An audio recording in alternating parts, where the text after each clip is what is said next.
Thank everyone for being here. Just wait a second.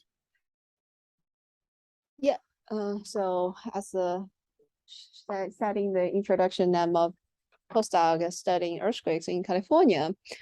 I have studied earthquake in California for 7 years. So today I will share with you about my understanding of earthquakes here and how my understanding changes. This is a map view of the major faults in California, and they are colored by the probability of magnitude larger than 6.7 earthquake in the next 30 years, where 30 years is a typical duration for the homeowner mortgage. So you can see that there are many faults here in California. It's potential to create a future large earthquake. And actually, some of them have already hosted some damaging historic earthquake, like the 1906 magnitude 7.9 San Francisco earthquake along the San Andreas Fault.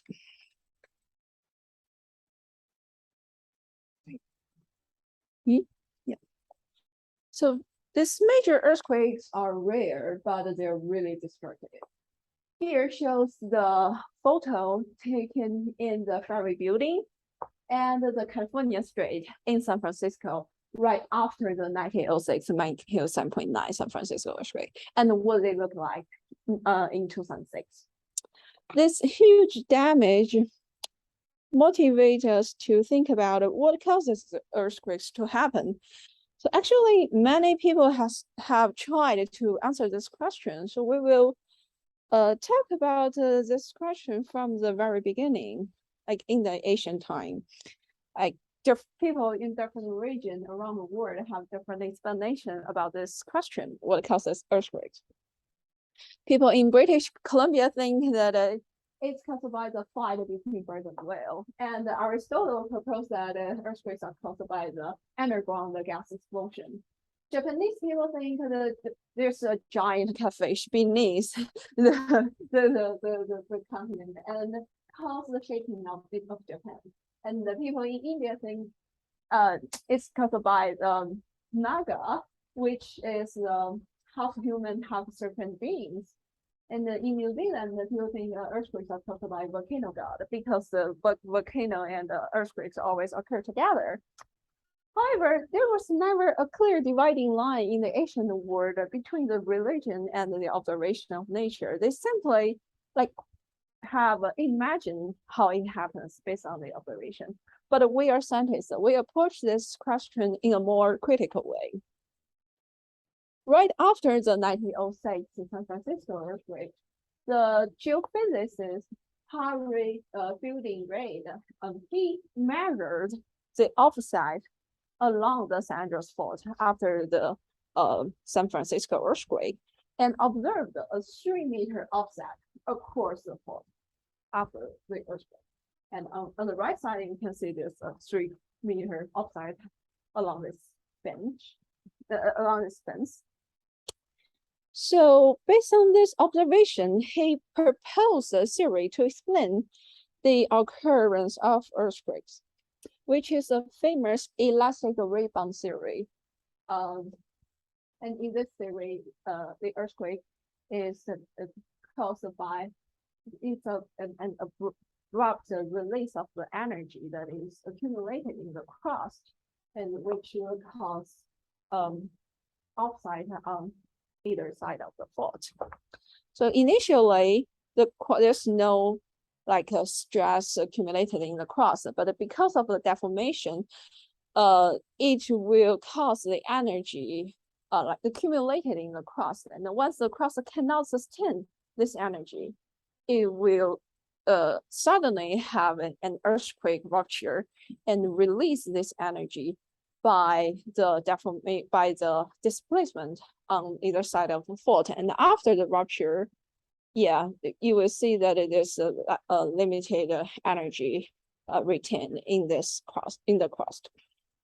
And for this model, there are several assumptions. It assumes that the crust can be approximated as a homogeneous elastic medium, And the earthquake mainly occur along the main fault. And a single large earthquake can release most of the energy. But are these assumptions valid? We need more observations to validate these assumptions. So currently, this model is proposed from the observations at the surface. And actually, we have many ways to measure the near surface deformations, like the GPS station and the satellite. We can also dig a well or go to the field directly to observe the near surface deformation faults. And also current the UAV and other techniques can help us to take a photo or video of the evolution of the near surface deformation. However, there's no way for us to directly observe the deformation at depth. So to do so, we are trying to use the recorded seismic waves at the surface stations to image the deformation at depth. That is what we seismologists are doing. So what do seismologists do? We first pick the place we're interested in and put the state seismometer there. And in the old time, we use a very traditional machine and record the shaking. But now we have like more advanced instruments. And then after we record this, get the seismic records, we'll do the data analysis. And the upper one is what we do in the old time. We need to process this paper records using a ruler and pen. And now, yeah, we do most of them in a digital way, and to do the data processing and the time series analysis from the computer. And from this analysis, we will get the earthquake information. And based on this information, we get more knowledge and better understanding of how it occurs. So, but how can we get the earthquake information from our recordings? So here is a simple diagram showing how we get it. Suppose there's an earthquake occur at depth in the crust, then it will radiate the seismic waves and propagate in the crust to the seismometer at the surface. As a result, a different station will receive the earthquake signal at different time. And based on this differential time, we can try to inverse where this earthquake occurred. And additionally, because this earthquake is a rupture along a fault, as a result, it will cause the redistribution of the mass around the fault. So for the area with the mass concentration, where the fault moves towards, it will cause the positive first motion of the recorded seismic wave. But for the area in the opposite direction where we have the mass deficit, it will have the negative first motion polarity.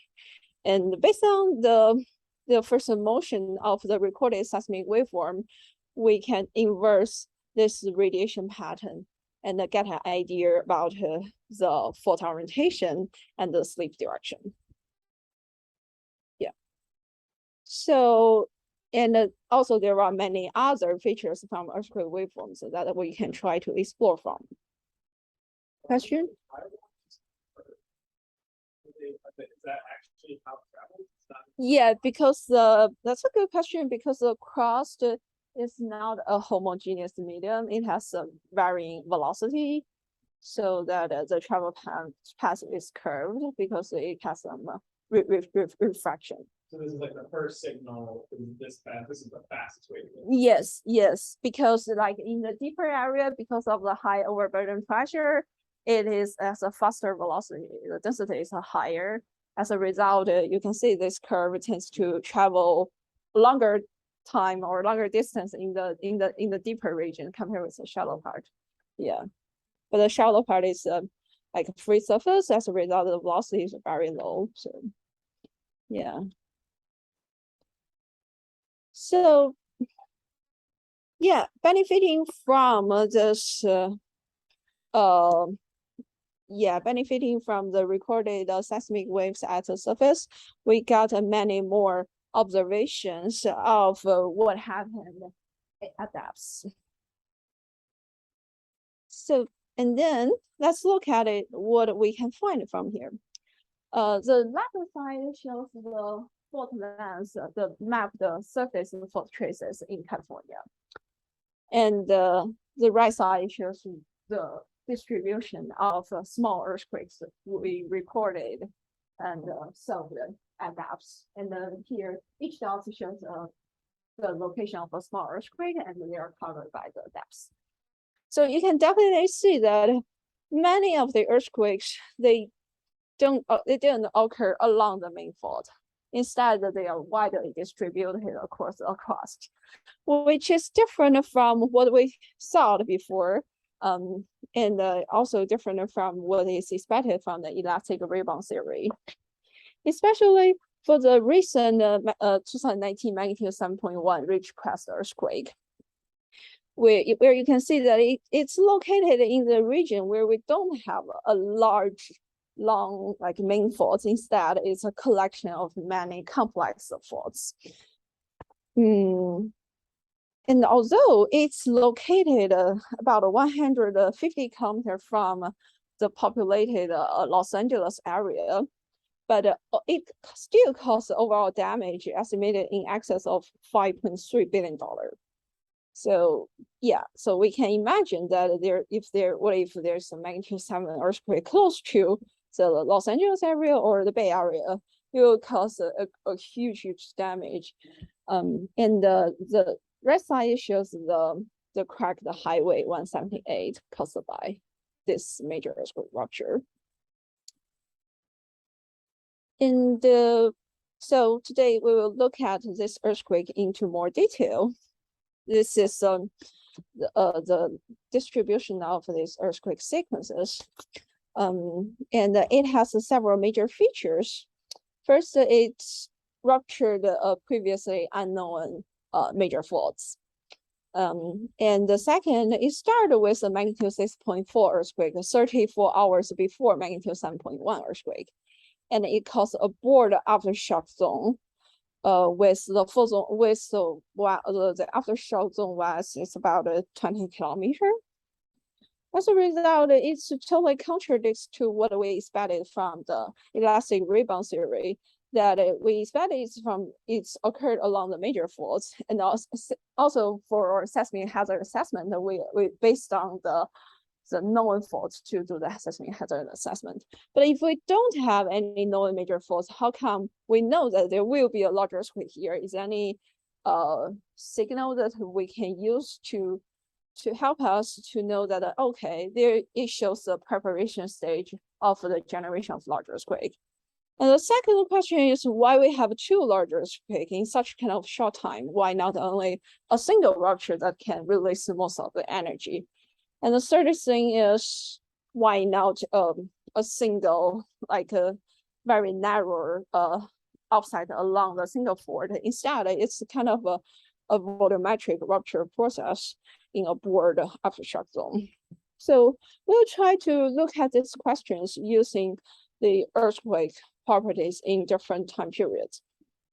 The first thing is, if there are any thing that can help us to know the preparation phase of the great large earthquake. To do so, we first calculate the temporal variation of the percentage of normal faulting and reverse faulting events. Here, the normal faulting events means the two blocks across the fault, they just get away from each other. So to make it happen, we need the vertical stress is larger than the horizontal stress to push these two faults get away from each other. But here we see decreasing number of normal faulting events, which means the horizontal stress tends to be bigger and bigger compared with the vertical stress, and making the normal faulting events less likely to happen. And another thing is we also calculate the p-value, which shows the relationship between small magnitude events and the large magnitude events. If p-value is large, which means for the same amount of small earthquakes, we have a less large earthquake. But we observe decreasing B value, which means we have a more large magnitude events relative to small magnitude events. And the third thing is the seismicity localizations, how localized these seismicity, these earthquakes are, which is measured based on the size, the size of the area hosting the same amount of earthquakes. If we have a high seismicity localization, we only need a small region to have host this earthquakes, which means there has a earthquake concentration in space. So we observe an increase in seismicity localization 3 years before the major rupture. So both the increase, so from all of this temporal variation of a small earthquake properties, we find that the increase of horizontal stress, increase of the number of large magnitude relative to small magnitude events, and the concentrated earthquakes before the major rupture, suggesting a long-term increase of the shear stress and the preparation stage of the major rupture. And the second thing is why we have a 2 large earthquake in such kind of a short time. To understand, so we show that here is the distribution of the earthquakes between this magnitude 6.4 for shock and the magnitude 7.1 main shock. And this color shows the maximum compressive axis of each source mechanism, and it's colored by the azimuths. So we can see that these earthquakes share very similar source mechanisms, and these earthquakes terminate near the initiation point of the magnitude 7.1 earthquake. And the background color shows the velocity at depths, where the darker color is a high seismic velocity and the white color is low seismic velocity. So we can also see that near the initiation point of a magnitude 7.1 earthquake, there's a velocity contrast, is a material property contrast in this region. And also based on the source mechanisms of the events after the main shock, we find that in the region with a high velocity anomaly, we also have highly diverse source mechanisms. So the abrupt change of this source mechanism and this strong velocity contrast just suggests that there is a full zone complexity, which means this whole material is not homogeneous. There's some complexity here which can act as a barrier, which can cause the termination of the magnitude 6.4 earthquake around here, and cause the stress concentration in this region, and then initiate this magnitude 7.1 earthquake. So the orientation is color, and the PES that's like up and down or something, right? That's like a different axis. Where's the velocity? Where's the plan velocity changes? And how velocity is a background color. Oh, sorry. Yeah. Thank you. So, yeah, the darker color part. The darker color is what I mean by background color. It's not this lines, this small lines. Yes. And then I think my other question is going to be then. So you're measuring these exactly. All you have are these seismometers where all you see is when something shifts, right? So do each one of these lines correspond to an event registered on the seismometers, or is it like you can actually see the movement on the land? Like what is? Like, okay. You mean, okay. So each line shows the orientation of the maximum compressive azimuths.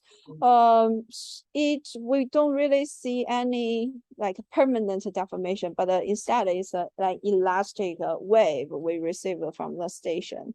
And the station we receive from here, it's like suppose you receive this positive and negative polarity across all of these stations, then yeah, you need to back propagate it along the ray trace and to the focal sphere near the station. So yeah. how fast. Right, I can based on the fault sleep here, like because it's the sleep along the fault. As a result, it will cause a certain axis with the most of the increase of the compressional stress. Yeah, so that's what I'm measuring because this recorded radiation pattern is a combination of fault orientation and the sleep direction. So yeah, in order to represent it using only one parameter, I only use the axis instead of picking those two. Right. So yeah, it's just showing how similar or how different it is. And yeah, and similarly for the termination of magnitude 7.1 sequence, we can see that it's terminated near the adjacent near the intersection to other surrounding major faults, and with abrupt change of the source mechanisms around these fault intersections, suggesting that this the intersection with other major faults can also act as a barrier and affect the termination of this major earthquake. So based on this, we propose an alternative way to think about the earthquake rupture. So initially, there's no stress accumulated in the crust. And then instead of the stress accumulation along the major fault, it may simply accumulate the stress and energy in the area where we have the high fault zone complexity. And then once it reaches a certain level, it will cause a major rupture and cause the broad damage around it. And instead of fully release the energy along the fault, instead it will terminate in a certain region because of the barrier in this fault zone, and the remaining stress will be concentrated at where it terminates and start another iteration of a stress accumulation and another round of the seismic cycle. So as a result, you can see that you can also see it from the distribution of major earthquake that we don't always have a repeating earthquake in the same place. Instead, it will transfer the stress to the surrounding place. Yeah. So it's a volumetric framework to understand this. And here is a takeaway message where from the surface deformation, we see very simple fault traces, but actually, based on our observation of a small earthquakes at depths, it delineates a very complex fault zone structure and a very distributed deformation, which will affect the accumulation and the rupture as well as the stress release during the whole seismic cycle. And this can also provide us some new opportunities in the seismic hazard assessment and forecasting in different stages. For example, in the long-term preparation stage, we want to know where it's more likely to have large earthquake. So we can use this small earthquake property to find where we have this long-term accumulation of the stress based on the earthquake properties. And then also we can try to find the different kinds of signals suggesting that suggesting the initiation stage of the earthquakes within like several weeks or months before the major rupture.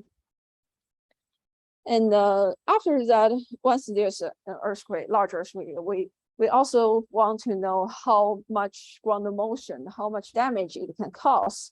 As a result, we want to know the effect of source property and the attenuation along the travel path to or receive the ground motion, or receive the shaking. But we have limited large earthquakes. As a result, we can use this large number of small earthquakes to help us find the better ground motion estimation equation and to get a better hazard assessment.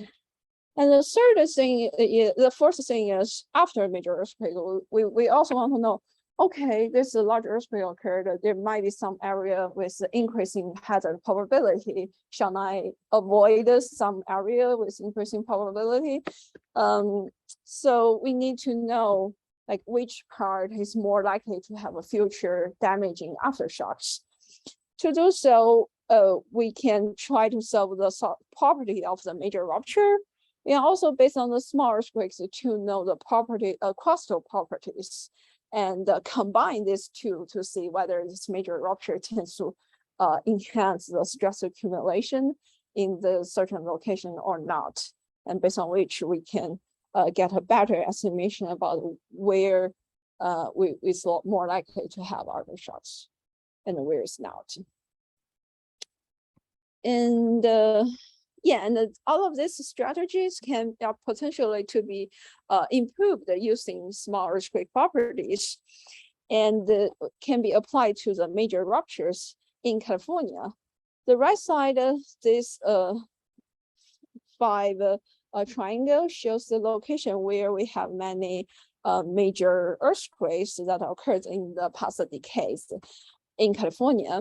But beyond that, the small earthquake properties can also help us to understand many other tectonic processes, like the fault crypts along the central San Andreas fault.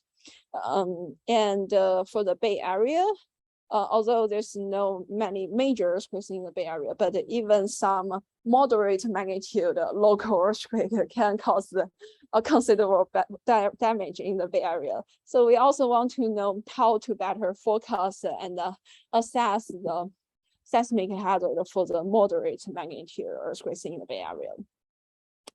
And other than the seismic major like earthquake rupture, like the major earthquake hazards, we can also use a small earthquake to trace the processes like the geothermal activities and geothermal energy exploration in the geyser geothermal field, or the volcanic activities in the Long Valley caldera area. And last but not least, for the northernmost part of California, there's a Mendocino triple junction, which is the intersection between 3 plates: the North America plate, Pacific plate, and the Gouda plate. Where we can use this large number of small earthquakes to understand how the plate motion it is for this 3 plates in such kind of complex tectonic area. And also there are 2 plates in the ocean. We can also try to understand the tectonic processes in the oceanic crust. So if you are interested in this if you are interested in this topics, just welcome to like many activities in at EPS, and there are some undergraduate courses this year, and some undergrad programs like about research and some education opportunities. And feel free to take the picture.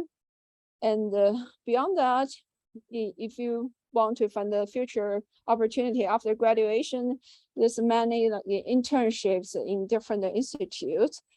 And here's a requirement for the EPS graduate school.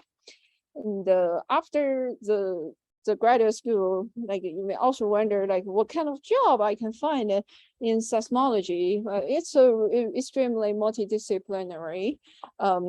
Yeah, the job can be related to all of this, like programming, data analysis, public outreach, information technology, research, academia, engineering, and many other disciplines. So yeah, hopefully you can find your own journey and enjoy it. And thank you. And any questions?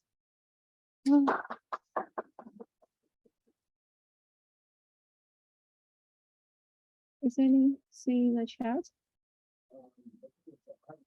Okay. So something you might have talked about this, right? One thing I wanted to keep out, like, what is the difference between like a regular earthquake and an aftershock? And an aftershock, like, how's that related to you? Yeah. smaller. Yeah, that's a good question. Actually, aftershocks, we don't really know it until we know the whole sequence and we know where the earthquake with maximum magnitude is. And the earthquakes before it are called foreshock earthquake. After this, the maximum magnitude earthquake are called aftershocks. But they are all earthquakes, just for different magnitudes, and also because the crustal properties changes a lot and then compare it before and after this main shock. So we simply name it in this way to better explain it. Like when you write a paper, you don't always want to say for earthquakes occurred after the which earthquake. Yeah, you will definitely always say like it's aftershock, and it's easier, right? And also it's really different and strongly affected by the major rupture. Yeah. Any other question? You're saying how like it's sort of emanate off like barriers and then breakers between each other, and like through a day when you leave like earthquake and then there was sort of this jump between sort of barriers. Yeah. Barrier, yeah. Really confused on this stuff. Yeah. That's a good question. So for the barrier, it's I would say it's kind of a concept. So yeah, when the barrier is not that strong, a large rupture can simply rupture across it. But once it's strong enough that the rupture cannot go across it, it will terminate near there and get the stress accumulated there. But this stress accumulation can be released in different forms, like many small earthquakes or a large earthquake. Or in this region, the fault is more likely to creep instead of like the faster rupture. You can have some like a slow sleep along the fault. As a result, maybe later on, this stress will be released by some aseismic sleep, like that is not earthquake rupture. So yeah, but for the region where the material are more uniform and is more likely to have the brittle failure, yeah, it will be concentrated there and later on released by earthquakes. Yeah, but still, this barrier is a kind of a concept. Like I would say it's more like a discontinuity and heterogeneity in the fault zone that kind of separate different pieces and make the rupture hard to go across. Yeah. So that's why this like this major fault and also this material contrast, they can all act as the barrier. Yes. Perfect. I can ask about this. So the question was, looking at this plot, it's obviously kind of complicated. Yeah. And you're like trying to understand all these little. Yeah. You mentioned something like I see different, strong velocity contrasts and fault stress orientation changes.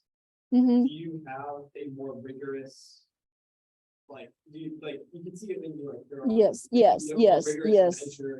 I agree. Yeah, it's like more like a qualitative description instead of a quantitative one. I would say no. I don't have any like a very uniform parameter that are quantified once it reaches a certain threshold. Yeah, it's more likely to be this kind of thing or that kind of thing. Also, different tectonic region, they have different properties. Is that like a model people are interested in for predicting these things? Because if you see, repeat this image versus this image, then that would be like the thing that people would start saying, oh shoot, you might have an earthquake on its way, right? Like looking at the event. Yeah. 50 days, 50 days, Yeah, I would say for example, after magnitude 6.4, we want to know whether this 6.4 is already a main shock. There is no following larger earthquakes. So for this problem, we can see that after the magnitude 6.4 earthquake, these earthquakes are still share very consistent source mechanism, suggesting that the background stress is very consistent. And if the background stress is very low, then any small perturbation can cause the earthquake rupture to different direction. So in this case, in that kind of sense, yeah, we will think, okay, then maybe the stress is still there. It's still not released. So it's still like